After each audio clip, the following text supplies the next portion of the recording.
Hello and good morning everyone, welcome to civil step. तो आज हमारी यहाँ पर पटवारी हिस्ट्री के एमसीक्यूज मैं आपके साथ डिस्कस करती हूँ और ये हमारी 5th क्लास है। आज की क्लास में मॉडर्न हिस्ट्री के क्वेश्चंस मैं आपके साथ डिस्कस करूंगी। यहाँ पर अभी के बाद हमारी जो भी हिस्ट्री के क्लासेस होंगे तो हम वहाँ पर जैसे आज की क्लास में मैं मॉडर्न हिस्ट्री के क्वेश्चंस डिस्कस करूंगी, फिर इसके नेक्स्ट जो क्लास होगी वहाँ पर मैं आपके साथ यूरोपियन हिस्ट्री के क्वेश्चंस डिस्कस करूंगी, तो आपके लिए भी थोड़ा सा ईज रहेगा। उसके बाद फिर हम लोग मिक्स्ड क्वेश्चंस करेंगे। तो पहले मैं आपको सेगमेंट वाइज यहाँ पर डिस्कस करूंगी, ठीक है। तो हम लोग शुरू कर लेते हैं। आज का हमारा जो फर्स्ट क्वेश्चन यहाँ पर है, जो पहला सवाल है, एक सेकेंड। और इसी के साथ एक चीज और, जितने भी क्वेश्चंस क्लास वाइज हम लोग डिस्कस कर रहे हैं, मेक श्योर कि आप लोग उनको अच्छे से पढ़ते होंगे। एक्सप्लेनेशन जो मैं दे रही हूँ साथ साथ में उसको भी पढ़ते होंगे, क्योंकि ये आपके एग्जाम में बहुत ज्यादा हेल्प करने वाला है। जो भी सिलेबस है वो कई बार आपका यहाँ पे रिवीजन हो जाएगा अगर आपने रेगुलर क्लासेस को अटेंड कर लिया तो, ठीक है। तो हम लोग शुरू कर लेते हैं। जो हमारा फर्स्ट क्वेश्चन है आज का, पहला जो सवाल है वो यहाँ पर है, एक सेकेंड, जस्ट सेकेंड। तो पहला जो हमारा सवाल है वो है, why is the Indian council act 1892 considered important in India's constitutional history. यानी कि भारतीय परिषद अधिनियम 1892, भारतीय परिषद अधिनियम 1892 को भारत के संवैधानिक इतिहास में महत्वपूर्ण क्यों माना जाता है? ऐसा क्या है कि 1892 का जो भारतीय परिषद अधिनियम है इसको बहुत महत्वपूर्ण माना जाता है? तो यहां पर देख लेते हैं हम ऑप्शंस के बारे में, क्या क्या ऑप्शंस हमारे हैं। फर्स्ट ऑप्शन जो आ रहा है वो है इंट्रोड्यूस्ड कंप्लीट सेल्फ गवर्नमेंट, यानी कि इस अधिनियम के द्वारा पूर्ण स्वशासन शुरू किया गया था। तो क्या ये बात सही है कि 1892 भारत परिषद अधिनियम 1892 के द्वारा ही भारत में पूर्ण स्वशासन यहां पर इंट्रोड्यूस किया गया था? दूसरा ऑप्शन हमारा क्या कह रहा है, इंट्रोड्यूस डायरेक्ट इलेक्शंस, यानी कि प्रत्यक्ष चुनाव की बात कर रहा है। तो क्या यहां पर प्रत्यक्ष चुनाव हुए थे? एंड सी हमारा जो है वो है first step towards representative government, पहला कदम 1892 में उठाया गया था, जो कि प्रतिनिधि सरकार की ओर पहला कदम था। और जो डी ऑप्शन हमारा है वो है अबॉलिस्ट ब्रिटिश रूल, या ब्रिटिश शासन समाप्त किया गया था। यानी कि यहां पर जो आपका है वो ब्रिटिश शासन समाप्त किया गया था। तो कौन सा ऑप्शन यहां पर हमारा सही है, इसके बारे में हमें बात करनी है। तो देखो यहां पे जो फर्स्ट ऑप्शन है कि पूर्ण स्वराज जो था या पूर्ण स्वशासन शुरू किया गया था, तो ये जो स्टेटमेंट हमारा है पूर्ण स्वशासन वाला, ये तो स्टेटमेंट ठीक नहीं है। इसी के साथ जब हम बात कर रहे हैं कि प्रत्यक्ष चुनाव शुरू किया गया था, तो प्रत्यक्ष चुनाव भी यहां पर नहीं किए गए थे। And first step towards representative government, तो बिल्कुल सही आंसर हमारा है कौन सा, सी। तो सी में यहां पे क्या किया गया था कि first step towards representative government, यानी कि प्रतिनिधि सरकार की ओर ये एक पहला कदम यहां पर उठाया गया था, ठीक है। तो आंसर हमारा यहां पर क्या आएगा, आंसर आएगा सी। आंसर हमारा यहां पर है सी। जस्ट सेकंड, एक सेकंड बस आप मुझे दीजिए, ठीक है। अब आगे देखें, इसी के साथ नेक्स्ट हम देखेंगे। तो देखो एक्ट इंट्रोड्यूस, यानी कि 1892 का जो अधिनियम है इसमें क्या किया गया है, indirect elections and increased Indian participation and council making it an early steps toward representative government in India, ठीक है। तो इस तरीके से ये हमारा फर्स्ट ऑप्शन यहां पर था। इसके साथ हम अपने दूसरे क्वेश्चन को डिस्कस करेंगे। तो जो हमारा दूसरा क्वेश्चन है वो क्या है, which controversial provisions accepted by Congress in Lucknow Pact later become a division issues in Indian politics.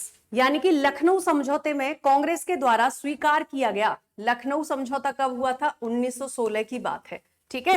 तो लखनऊ समझौते में स्वीकार किया गया कौन सा विवादास्पद प्रावधान बाद में भारतीय राजनीति में विभाजन का कारण बना?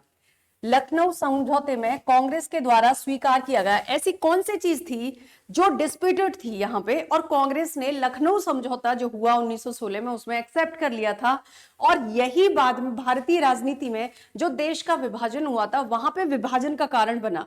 तो देखो लखनऊ समझौता जो हुआ था उसमें अगर मेन चीजें आप देखोगे तो 1907 में क्या हुआ, पहले हम ये क्वेश्चन डिस्कस करते हैं, उसके बाद फिर मैं आपको डिटेल में बताऊंगी। और एक चीज और, नंबर ऑफ क्वेश्चंस भले ही यहां पर हम कम डिस्कस करेंगे, लेकिन क्या करेंगे कि उससे जुड़ी हुई सभी घटनाओं को डिस्कस करेंगे ताकि आपके कॉन्सेप्ट क्लियर होते चले, बराबर आपको इंफॉर्मेशन मिलती चले। क्योंकि अभी जो क्वेश्चंस पूछे जा रहे हैं, ठीक है, जैसे जेबीटी के एग्जाम में भी क्या हुआ है, बड़े बड़े स्टेटमेंट्स दिए गए हैं, और बड़े बड़े स्टेटमेंट्स का मतलब है कि वो फैक्ट्स नहीं है, वो कॉन्सेप्चुअल क्वेश्चन दिए गए हैं। तो आपको ये समझ, जैसे लखनऊ समझौता कहाँ हुआ था, 1916 में, ये फैक्चुअल इंफॉर्मेशन है। लखनऊ समझौता क्यों हुआ, क्या क्या ऐसी चीजें थी, जैसे ये क्वेश्चन है, ये आपका कैसा हो गया, कॉन्सेप्चुअल क्वेश्चन हो गया। अब यहाँ पर देखना पड़ेगा कि कौन सी ऐसी चीज थी जो कांग्रेस ने स्वीकार कर ली थी और बाद में विभाजन का भी कारण बन गई। तो वयस्क मताधिकार, क्या वयस्क मताधिकार को स्वीकार किया गया था यहाँ पे? तो ऐसी तो कोई बात नहीं हुई थी, अभी तो यहाँ आजादी की लड़ाई ही लड़ रहे थे, ठीक है। एंड इसी के साथ प्रांतीय स्वायत्ता, प्रोविंशियल ऑटोनॉमी, तो प्रोविंशियल ऑटोनॉमी तो कब आई जाकर के, 1935 में आई थी। और ये बात 1916 की हो रही है, क्योंकि लखनऊ समझौते की बात हम कर रहे हैं, तो ये भी नहीं हुआ था यहाँ पे। सेपरेट इलेक्टेड्स, पृथक निर्वाचक मंडल, एंड भारत परिषद का उन्मूलन, अबोलिस्ट ऑफ इंडियन काउंसिल, तो अबोलिस्ट ऑफ इंडियन काउंसिल भी यहाँ पे नहीं हुई थी। बट एक चीज आप देखो, ये जो था पृथक निर्वाचन मंडल यानी कि सेपरेट इलेक्टोरेट की बात यहाँ कहाँ पे हुई थी, तो 1909 की बात है। 1909 में जब आप देखते हो कि मॉर्ले मिंटो रिफॉर्म आए, ठीक है, मॉर्ले मिंटो रिफॉर्म्स जो थे, और इनमें क्या किया गया था मॉर्ले मिंटो रिफॉर्म्स में, इन्हीं को बेसिकली यहां पर सेपरेट इलेक्टोरेट की बात की गई थी कि मुस्लिम्स के लिए या सांप्रदायिक निर्वाचन क्षेत्रों की बात की गई थी अलग से मुस्लिम्स के लिए, ठीक है, अलग सांप्रदायिक निर्वाचन क्षेत्र 1916 में। अब ये बात है 1909 की, और कांग्रेस इस चीज के खिलाफ थी, क्योंकि यहां पे क्या हो रहा था, हिंदू मुस्लिम की जो विभाजन की खाई थी, वो ब्रिटिशर्स ने ये अधिनियम पास करके, ये सुधार दे करके और ज्यादा उसको गहरा कर दिया था। कांग्रेस इस चीज के खिलाफ थी, ठीक है, ये बात 1909 की है। बट आप धीरे धीरे देखो घटनाएं किस तरीके से चली। तो अब यहां पर आंसर तो हमारा यही है, सी। इसके बाद पहले मैं आपको ये बताती हूं, फिर यहां पे सेपरेट इलेक्टेड्स 1916 में हुआ लखनऊ अधिवेशन, ठीक है, ये हुआ यहां पर लखनऊ अधिवेशन। तब से कांग्रेस इस बात पे मान नहीं रही थी, लेकिन लखनऊ अधिवेशन में यहां पे क्या हुआ था कि कांग्रेस ने इस बात को मान लिया था, कांग्रेस ने मान लिया इस बात को कि ठीक है कोई बात नहीं, ये बात है 1916 की। तो ध्यान देना, ये कॉन्सेप्चुअल क्वेश्चन ऐसे ही होता है, ये सवाल आपसे पूछा जा सकता है। अब देखो 1909 में जब अलग सांप्रदायिक निर्वाचन क्षेत्र दिए गए थे मॉर्ले मिंटो रिफॉर्म के द्वारा, तब तो कांग्रेस ने विरोध किया था, लेकिन बाकी जब घटनाएं होती चली गई और फाइनली जब 1916 में पहुंचते हैं और लखनऊ अधिवेशन वहां पे होता है, इन्हीं चीजों की वजह से तो लखनऊ अधिवेशन में कांग्रेस के साथ लीग भी शामिल हो गई थी, ठीक है, दोनों एक ही उस पर आ गए थे कि दोनों सहमत हो गए थे, क्योंकि उनकी डिमांड थी सेपरेट इलेक्टेड की, और ये ऑलरेडी उनके पास थी, कांग्रेस राजी हो गई कि ठीक है कोई बात नहीं है। लेकिन बाद में इस चीज की वजह से और ज्यादा बढ़ावा मिला, और जो हिंदू मुस्लिम विभाजन या हिंदू मुस्लिम डिवाइड एंड रूल करने वाली जो बात थी वो और ज्यादा गहरी होती चली गई, और फाइनली 1940 में पाकिस्तान की या स्वतंत्र रूप से अलग पाकिस्तान की डिमांड रखी दी थी, ठीक है, और वहां से फिर आपको पता ही है क्या हुआ, 1947 में फाइनली देश का विभाजन हो गया था माउंटबेटन योजना के आधार पे। तो अब यहां पर देखो, ये हो गया acceptance of separate electorates for Muslims meant that Muslim voters would elect Muslim representatives। तो ये जो सेपरेट इलेक्टोरेट्स की बात है ये 1909 में आया, कांग्रेस 1909 में बिल्कुल इस चीज के अगेंस्ट थी, फिर 1916 में ऐसा क्या हुआ कि वहां पर सहमत हो गई, ठीक है, लखनऊ अधिवेशन। 1907 में सूरत विभाजन हुआ था, गरम दल नरम दल, वो दोनों एक हो गए, मुस्लिम लीग एक हो गई, उसी के बाद चीजें और ज्यादा टफ होती चली गई। फाइनली फिर 1920 में जब असहयोग आंदोलन चलाया था, तो जो खिलाफत आंदोलन था, ठीक है, खिलाफत आंदोलन जो था वो भी शामिल हो गया था असहयोग आंदोलन में, इसी चीज की वजह से, इस क्योंकि ये कांग्रेस ने यहां पर मान लिया था, राइट। अब आप यहां देखें, although it aimed to protect minority interest, it later contributed communal division in Indian politics। इसी के साथ हम यहां पर अपना नेक्स्ट क्वेश्चन देखेंगे, क्वेश्चन नंबर 3। तो क्वेश्चन नंबर 3 क्या कह रहा है, who started home rule movement in India in 1916। तो ये जो यहां पर घटनाक्रम चल रहा है 1909 1916, राइट, इन्हीं से रिलेटेड यहां पर चीजें हैं। तो अभी हम लोग क्या करेंगे, पहले ये क्वेश्चन डिस्कस करेंगे, उसके बाद लगभग 1905 से लेकर के 1916 तक के पूरे घटनाक्रम को मैं एक साथ आपके साथ डिस्कस करूंगी, ताकि इस बीच में से अगर कोई भी सवाल आता है तो आप आराम से कर ले जाओ यहां पे, ठीक है। तो देखो, who started the home rule movement in India in 1916। तो पहले आप आंसर पढ़ो यहाँ पे, तो किसने शुरू किए भारत में 1916 में होम रूल आंदोलन? महात्मा गांधी ने शुरू किए थे? तो महात्मा गांधी ने तो शुरू नहीं किए थे। इसके बाद बाल गंगाधर तिलक और एनी बेसेंट, जवाहरलाल नेहरू नहीं, दादा भाई नौरोजी, इन्होंने भी नहीं किए थे। तो ये किसने किए थे? बाल गंगाधर तिलक ने और एनी बेसेंट। इन्होंने यहाँ पर होम रूल आंदोलन शुरू किए। पहले किया था बाल गंगाधर तिलक ने, उसके बाद मद्रास से किया था एनी बेसेंट ने। तो इस तरीके से हमारा जो आंसर होगा वो क्या होगा? यहाँ पे आंसर हो जाएगा बी। अब देखो यहां, home rule movement was started in 1916 by Bal Gangadhar Tilak and Annie Besant. ठीक है, बाल गंगाधर तिलक और एनी बेसेंट के द्वारा ये होम रूल आंदोलन यहां पर शुरू किए गए थे। क्यों शुरू किए गए थे वो भी अभी हम यहां पे डिस्कस करेंगे। So they established two separate home rule league to demand self government in India within the British empire. और अभी इस बात पर राजी हो गए थे कि हम ब्रिटिश एम्पायर के अंतर्गत ही क्या करेंगे, कि सेल्फ गवर्नमेंट की डिमांड पर एग्री हो गए थे। And inspired by the Irish home rule movement. एक चीज और यहां पर, ये जो भारत में होम रूल आंदोलन चले थे ये किस चीज के द्वारा इंस्पायर्ड यहां पर थे? तो ये जो है यहां पे ये इंस्पायर्ड थे आपके, इंस्पायर्ड बाय आयरिश मूवमेंट। ठीक है, इसके द्वारा ये यहां पर, अब एक चीज यहां समझो आप, ठीक है, देखो हम यहाँ पे क्या देखेंगे, एक ध्यान से समझने वाली बात है। जो होम रूल आंदोलन तक कैसे पहुंचे थे? 1905 की बात है। 1905 में क्या हुआ? बंगाल का विभाजन हो गया था। 1905 में बंगाल का विभाजन हो गया। ठीक है, हालांकि प्लान जो था बंगाल विभाजन का, ये प्लान जो था, ये प्लान तो बन गया था, ये जो योजना बनी थी यहाँ पे, तो ये योजना बंगाल विभाजन की कब बन गई थी? ये तो 1903 में ही बन गई थी। अब ये फाइनली यहां पर इसकी घोषणा कर दी गई थी, डिक्लेयर कर दिया गया था ये कि हाँ भाई बंगाल विभाजन होगा। अब इसके बाद 1906, अच्छा, बंगाल विभाजन का उद्देश्य क्या था ब्रिटिशर्स का? उद्देश्य ये था कि इनको हिंदू मुस्लिम क्षेत्रों को अलग करना था, ताकि हिंदू और मुस्लिम्स के बीच में आपस में यूनिटी ना रहे, उसको ब्रेक करना था। जब इस बात का विरोध किया गया, स्वतंत्रता सेनानियों ने, राष्ट्रवादी नेताओं ने इस बात का विरोध किया, तो ब्रिटिशर्स ने उनको बोला कि हमने तो प्रशासनिक दृष्टि से किया है, क्योंकि बहुत बड़ा क्षेत्र है और इसका प्रशासन ठीक तरीके से नहीं हो पा रहा है। ठीक है, हालांकि उसका बहुत ज्यादा विरोध किया गया। और इसके विरोध में क्या हुआ, पहले हम इसी को डिस्कस कर लेते हैं, फिर मैं इसके आगे का आपको बताती हूँ। इसी के जब विरोध किया गया तो क्या हुआ, यहाँ पे स्वदेशी आंदोलन चलाए गए। ठीक है, इसी के विरोध में स्वदेशी आंदोलन चलाए गए थे।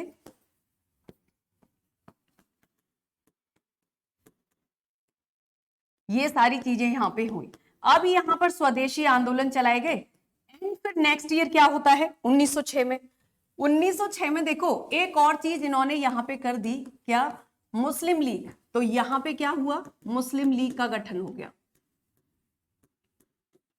मुस्लिम लीग का गठन 1906 में हो गया। अब देखो घटनाएं किस तरीके से चल रही हैं। और ये मुस्लिम लीग का गठन कहां पे हुआ था? गठन जो हुआ वो ढाका में हुआ। वर्तमान में ढाका कहां पे पड़ता है? तो वर्तमान में पड़ता है बांग्लादेश में। ठीक है, वर्तमान में ढाका बांग्लादेश में पड़ता है, राजधानी है बांग्लादेश की। तो ये सारी चीजें आपको ध्यान रखनी है। हिस्ट्री, ज्योग्राफी, पॉलिटी सब इंटरकनेक्टेड होता है, सारी चीजों को ध्यान रखना है यहाँ पे। अब इसी के साथ क्या होता है, जब मुस्लिम लीग का गठन हो गया तो मतलब ये था, अच्छा इसका गठन क्यों हुआ था? मान लो ये सवाल आपसे पूछ लिया जाए कि भाई मुस्लिम लीग का गठन किया क्यों गया था, तो एक बात यहाँ पर समझने वाली है कि मुस्लिम लीग का गठन क्यों किया गया था। जो मुस्लिम नेता थे, ठीक है, उनको क्या हो रहा था, उनको ये लग रहा था कि कांग्रेस में हिंदुओं का डोमिनेंस है, हिंदुओं का ज्यादा प्रभुत्व है, और ये हमारे राजनीतिक अधिकार जो हैं उनको कहीं ना कहीं वो पीछे है। ठीक है, पिछड़ रहे हैं, उनको उतना ध्यान नहीं दिया जा रहा है जितना दिया जाना चाहिए। तो बेसिकली यहाँ पर ये क्यों हुआ, क्योंकि मुस्लिम्स के या मुस्लिम नेताओं को ऐसा लग रहा था, नेताओं की विचारधारा थी ये, क्या विचारधारा थी उनकी, यहाँ पर उनको ऐसा लगता था कि राजनीतिक अधिकार जो थे उनके वो पिछड़ रहे थे, तो इसलिए सारी चीजें हो रही थी। राजनीतिक अधिकारों के लिए यहाँ पर ये किया गया था। अब इसी के साथ हम मान लीजिए नेक्स्ट चलते हैं, तो इसके अगले साल क्या हुआ, 1907 में आपको पता है कांग्रेस कब बनी थी? अच्छा, हम यहाँ पर अगर देखें कि 1885 में जो आईएनएससी है, आईएनएससी कांग्रेस 1885 में बनी है। ठीक है, आईएनएससी बनी 1885 में। किसके द्वारा बनी थी ये भी देख लो, बाय ए ओ ह्यूम, ये एक सिविल सर्वेंट थे, इनके द्वारा ये बनाई गई थी, और इसी को सेफ्टी वॉल्व थ्योरी भी बोला गया। ठीक है, अब अलग अलग नेताओं ने इसको अलग अलग नाम दिया था, इससे रिलेटेड भी क्वेश्चंस मैं आपके साथ डिस्कस करूंगी। अब यहां पर एक बात ध्यान से समझने वाली है, देखो जो कांग्रेस थी ये बनी 1885 में, राइट। अब इस कांग्रेस के जो नेता थे 1907 में जब पहुंचते हैं तो इसमें से कुछ नेता ऐसे थे जो थोड़े से स्ट्रिक्ट विचारधारा के थे, यानी कि गरम दल, जैसे होता है ना कि गुस्से में बातचीत करना, कि टिट फॉर टैट वाले, कि हमारे साथ कोई गलत करेगा तो हम भी वैसे ही करेंगे। और कुछ नेता ऐसे थे यहाँ पे जो नरमपंथी, यानी कि बातचीत करके मुद्दों को सुलझाने वाले थे, बहुत ज्यादा लड़ाई झगड़े में बिलीव नहीं करते थे, या तो उनको ऐसा लगता था कि अगर हम आराम से बात करेंगे तो हमारी बात ज्यादा सुनी जाएगी, और वो ब्रिटिशर्स में बिलीव करते थे बेसिकली। तो इसी तरीके से जब 1907 में पहुंचते हैं तो इनकी कांग्रेस की ना सालाना मीटिंग्स होते थे, वार्षिक मीटिंग होती थी, जिनको अधिवेशन बोलते हैं या सेशन बोलते हैं। ऐसे ही 1907 में कांग्रेस का अधिवेशन होता है, कहां पे, आईएनएससी का अधिवेशन हुआ। और कहां पे हुआ ये अधिवेशन, 1907 में हुआ अधिवेशन सूरत में, ठीक है। सूरत आपको पड़ता है, गुजरात में पड़ता है। यहां पर जो कांग्रेस थी, आईएनएससी जो थी, 1907 की ये बात है। और यहां पर ये दो विचारधाराओं में बट गई। कौन सी जो दो विचारधाराएं ये हो गई यहाँ पे जिनमें बटी, एक तो हो गई यहाँ पे, इसको ध्यान से समझेंगे, एक हो गई यहाँ पे नरम दल, ठीक है, और दूसरा हो गया यहाँ पे गरम दल या चरमपंथी। ऐसे भी आप इसको समझ सकते हैं, ऐसे भी बोल सकते हैं आप इसको। एक हो गया यहाँ पे गरम दल, ठीक है। अब यहां पर जैसे नरम दल है, गरम दल है, इनमें अलग अलग नेता थे। जैसे जब आप बाल गंगाधर तिलक, लाला लाजपत राय को देखते हैं तो ये कैसे थे, ये चरमपंथी नेता थे।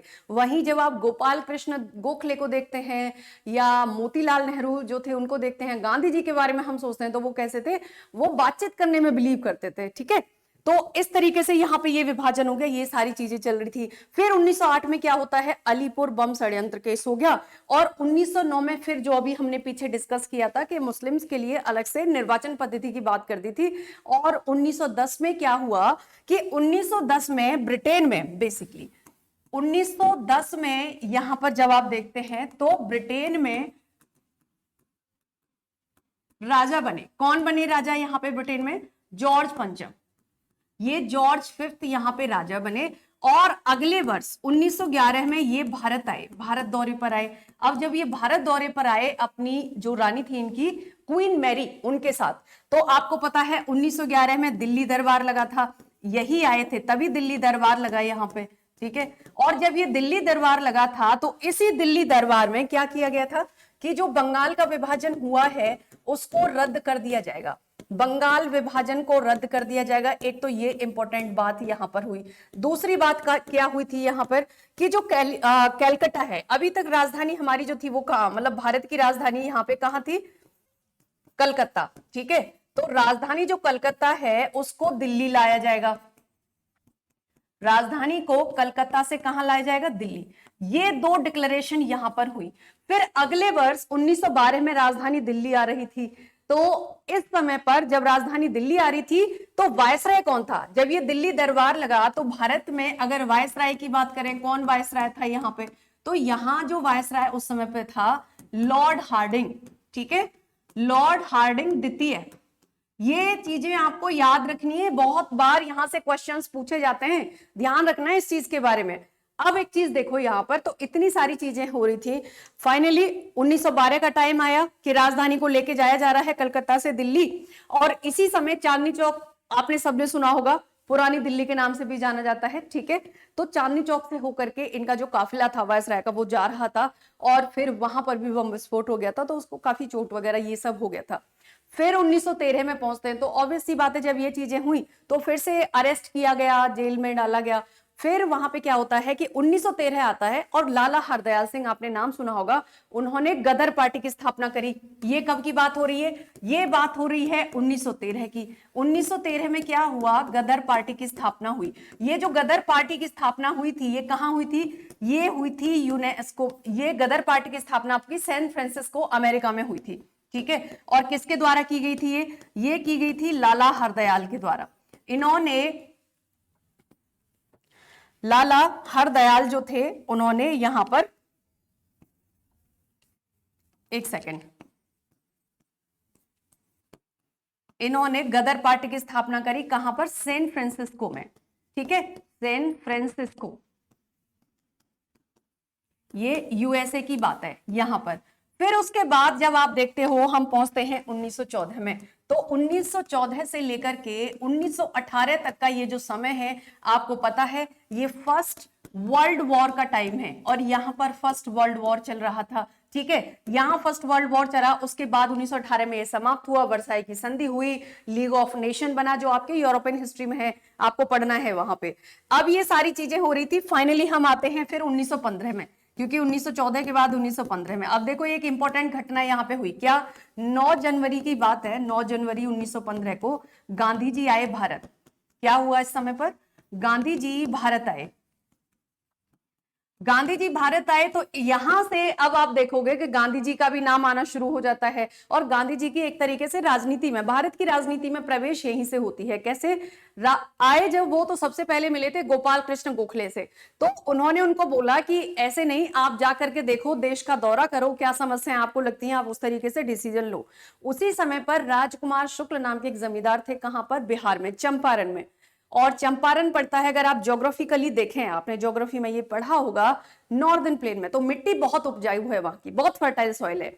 सो बहुत अच्छी मिट्टी है, लेकिन ब्रिटिशर्स वहां पे क्या करा रहे थे? 3 कठिया पद्धति उन्होंने चलाई हुई थी, नील की खेती कराते थे। तो इसी बात से परेशान होकर राजकुमार शुक्ल ने गांधी जी को आमंत्रित किया, इनवाइट किया, उनको बुलाया वहां पे, और गांधी जी गए, उन्होंने किसानों की समस्याओं का समाधान किया, मिले उनसे, मीटिंग्स बनी, और फाइनली 3 कठिया पद्धति जो थी वो यहां पर समाप्त भी हो गई थी। ये बात कब की है? ये 1917 में, जब गांधी जी ने चंपारण का दौरा किया था, जिसको हम इतिहास में चंपारण सत्याग्रह के नाम से जानते हैं।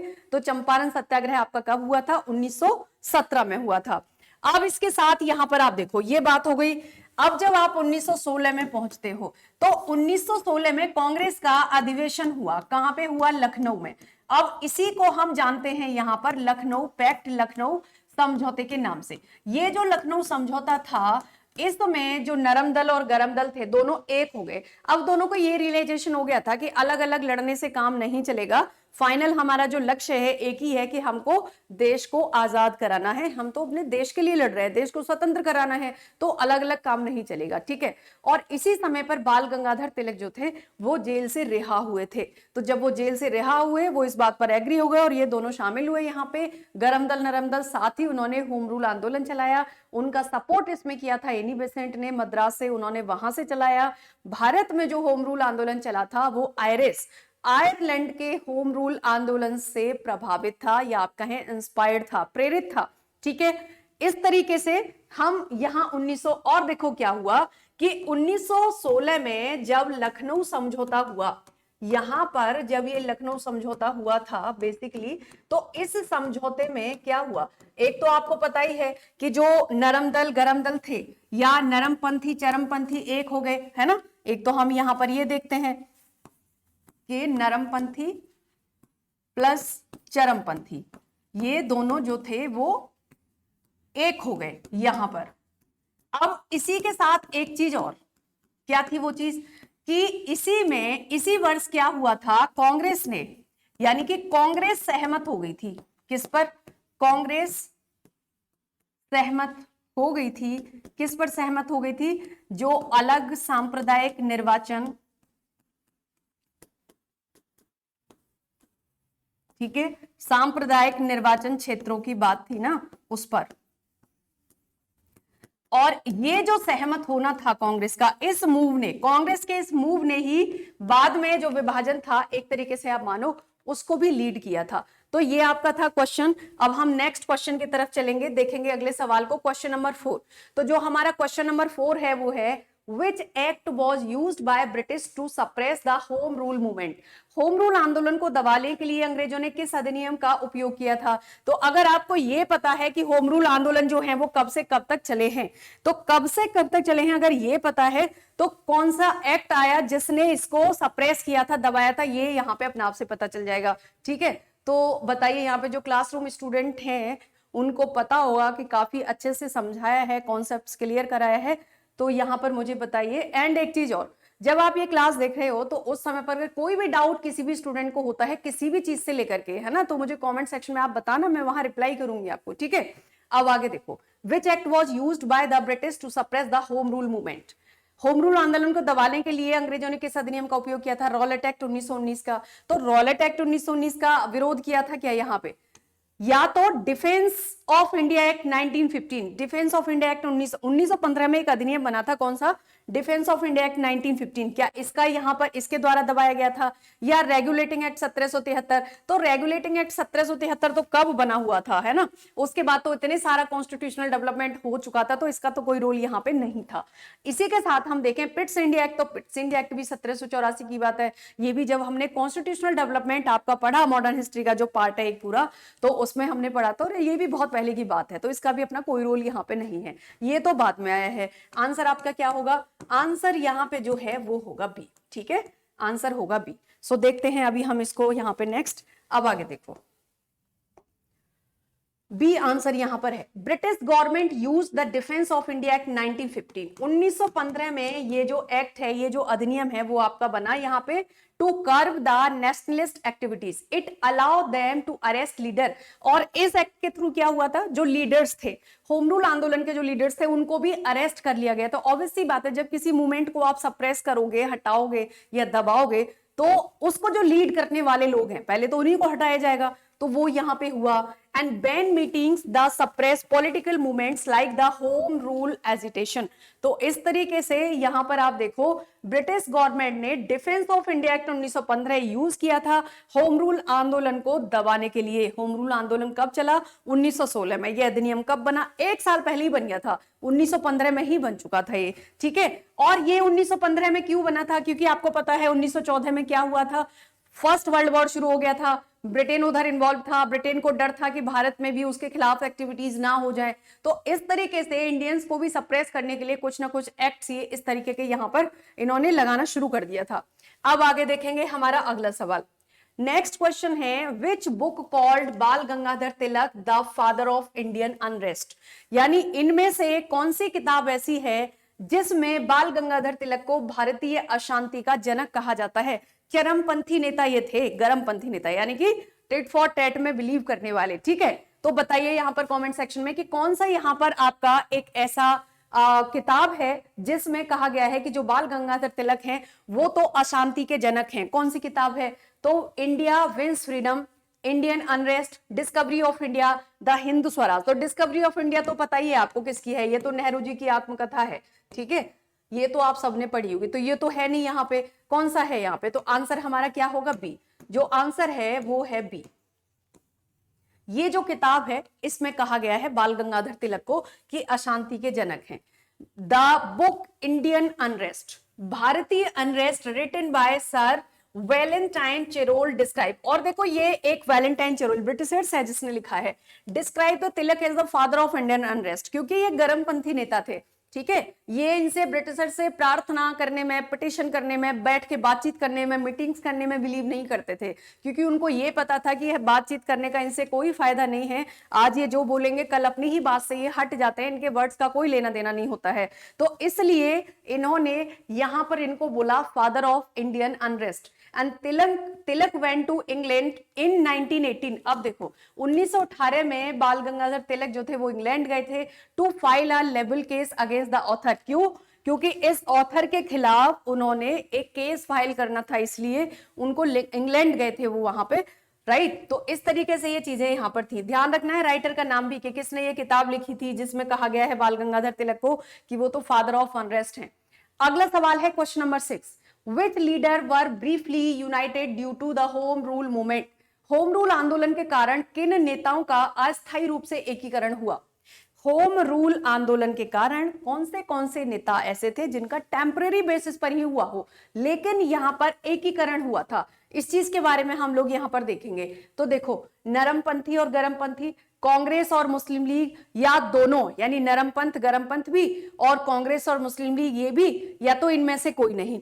तो सीधी सी बात है, होम रूल आंदोलन जो थे ये कब चले, 1916 में चले थे। और एक ही साथ 1916 में ही एक और काम हुआ था, लखनऊ पैक्ट हुआ था। लखनऊ पैक्ट में नरमपंथ गरमपंथ एक हो गए थे। लखनऊ पैक्ट में ही कांग्रेस ने जब मुस्लिम लीग के अलग निर्वाचन क्षेत्र वाली जो बात थी उसमें सहमत हो गई थी, तो मुस्लिम लीग कांग्रेस के साथ सहमत हो गई थी। इसका मतलब क्या हुआ कि इस क्वेश्चन का जो आंसर होगा वो दोनों ही होंगे। दोनों कौन से, ए भी होगा कि नरमपंथ और गरमपंथ दोनों एक हुए थे, साथ ही साथ ये भी आंसर होगा कि मुस्लिम लीग और कांग्रेस जो थे ये दोनों। तो दोनों ही हुए थे, मतलब सी जो आ रहा है हमारा, तो सी में क्या बता रहा है, A and B.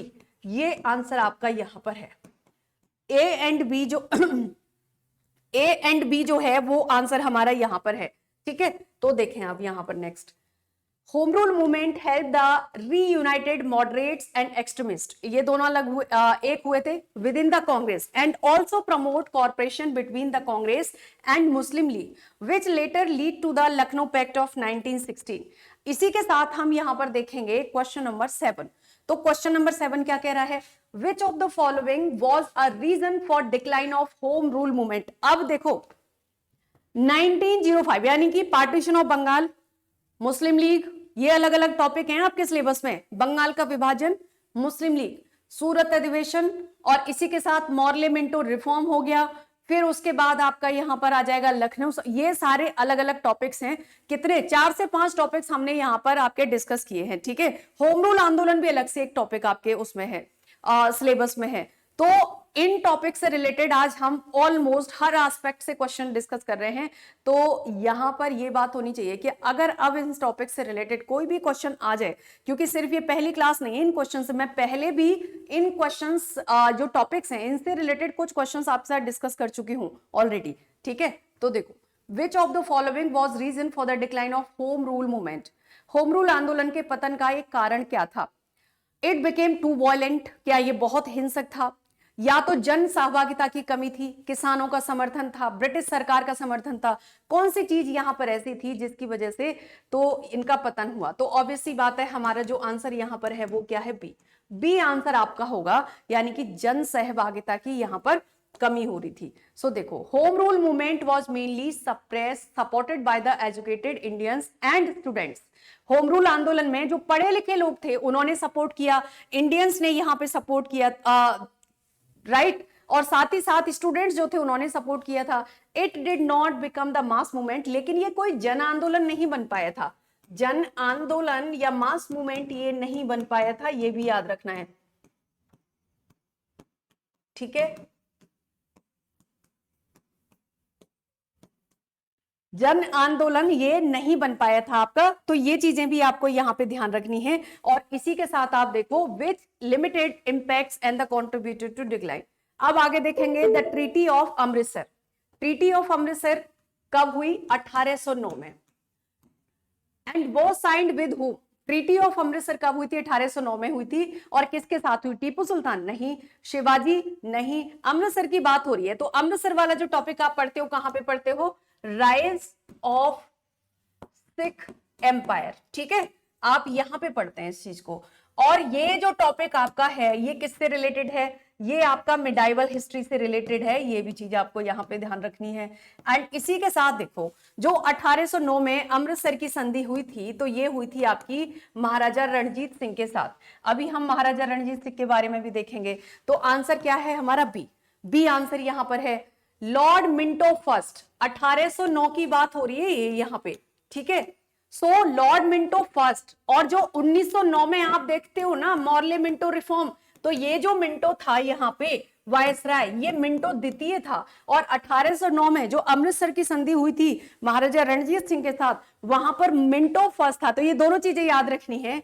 And Amritsar with the Maharaja Ranjit Singh which defined the British Sikh bounded along the Sutlej river. इसी के साथ एक चीज यहां पर मैं आपसे बात करूंगी कि 1809 में ये जो संधि हुई, कौन सी, अमृतसर की संधि।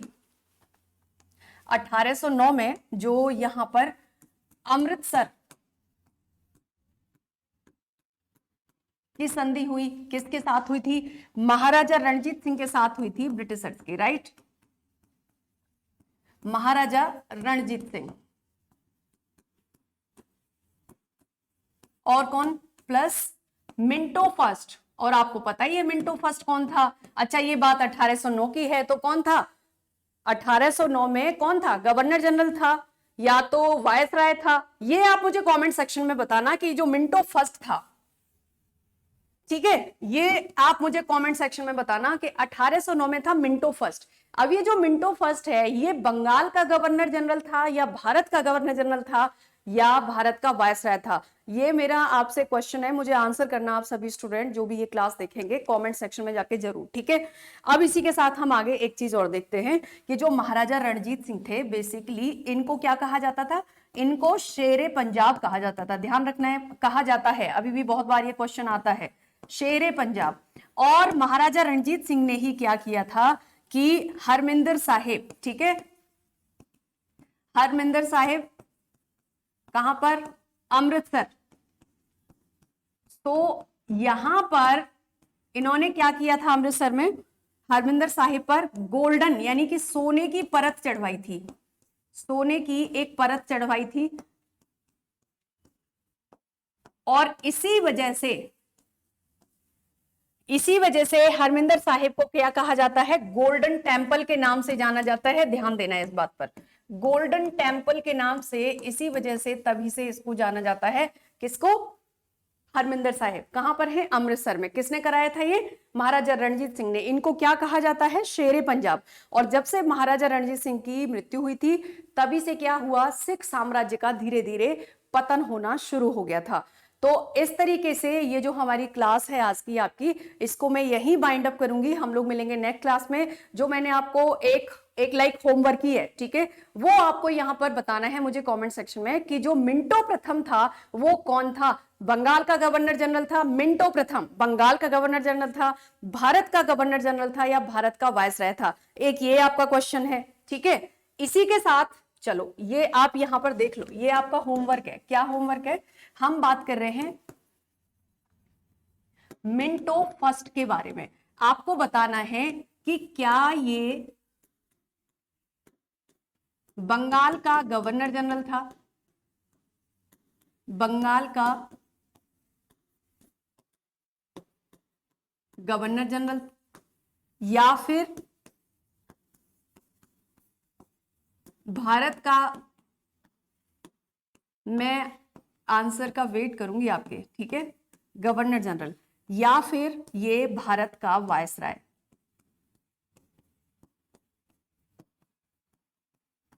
एक तो ये आपका होमवर्क है।